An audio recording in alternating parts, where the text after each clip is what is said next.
वानखड़े जी का theme news channel में आमंत्रण। आज हम 3 बिंदुओं पर विचार विमर्श करने जा रहे हैं। सर्वप्रथम हम करते हैं 4 PM चैनल के बारे में।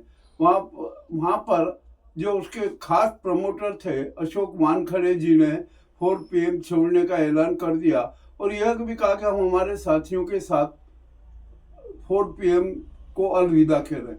अब ये किस कारण से हुआ है संजय शर्मा जाने और वानखड़े जी जाने। तो वानखड़े जी ने खुद ने स्पष्ट किया कि मुझसे कहा गया कि आप अडानी के खिलाफ किसी भी प्रकार का प्रसारण न करें। मुझे शर्त स्वीकार नहीं थी, तो मैं कैसे रह सकता हूँ जिस चैनल में पक्षपातपूर्ण हो। तो हम अशोक वानखड़े जी को थीम न्यूज 24/7 की ओर से आमंत्रित करते हैं कि हम आपके साथ हैं, आप हमारे साथ जुड़िए, हम आपके सानिध्य में सारा काम करेंगे। मुझे विश्वास है कि वानखड़े जी हमारा आमंत्रण अवश्य स्वीकार करेंगे। दूसरी बात, राष्ट्रपति मुर्मू जी का उज्जैन भ्रमण हुआ। उनका नाजी प्रेम किसी से छुपा नहीं है।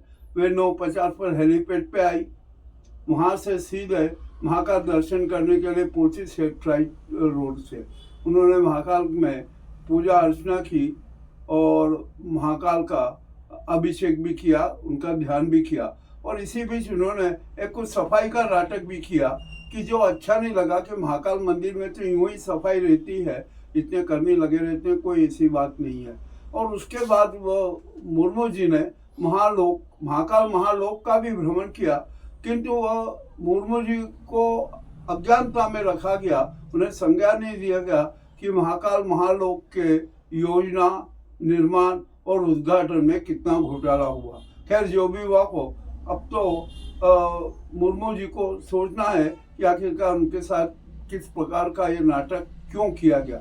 जब उसके बाद महाकाल के बाद मुर्मू जी होटल रुद्राक्ष में पहुंची, वहाँ उन्हें 5 सफाई कर्मियों को सम्मानित किया और अन्य सफाई कर्मियों बाहर बैठे रहे। इसमें एक बात मैं आपको बता दूं कि जिस सेब मार्ग से मुर्मू जी को जाना था, वहाँ की सारी सफाई व्यवस्था का कार्य इंदौर की टीम ने किया, 500 लोगों ने किया और उसमें सारे साधन इंदौर के लगाए गए। तो क्या एक यहाँ प्रश्न उठता है कि क्या हमारे उज्जैन के सफाई कर्मी उस सेब मार्ग की सफाई करने में योग्य नहीं थे? क्या वे अक्षम थे? तो इंदौर की पूरी टीम को बुलाया गया।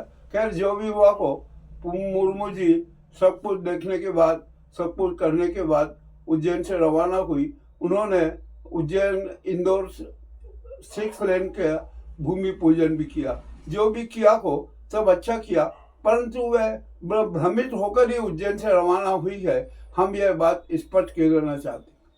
अब तीसरी बात आती है one day one nation one election की। मैं स्पष्ट बात कह दूं कि 1 election 1 nation 1 election Modi ji का जुमला है, शातिर षड्यंत्र है और ये शातिर इवेंट है और ये सफल होने का नहीं है, क्योंकि उसके लिए संविधान में संशोधन की जरूरत है।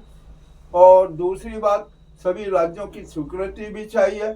और यह जो यदि इवेंट होता है, जब हम 4 राज्यों के चुनाव एक साथ नहीं करवा सके तो पूरे देश भर में 1 नेशन 1 इलेक्शन कैसे होगा? इस पर कितना खर्च आएगा, शायद ये मोदी जी ने अपना इवेंट प्रस्तुत करते समय नहीं देखा। 1 नेशन 1 इलेक्शन में राज्यों को क्या नुकसान या फायदा होगा उसमें? नहीं, ये यहाँ फायदा नुकसान का कुछ भी सवाल नहीं है।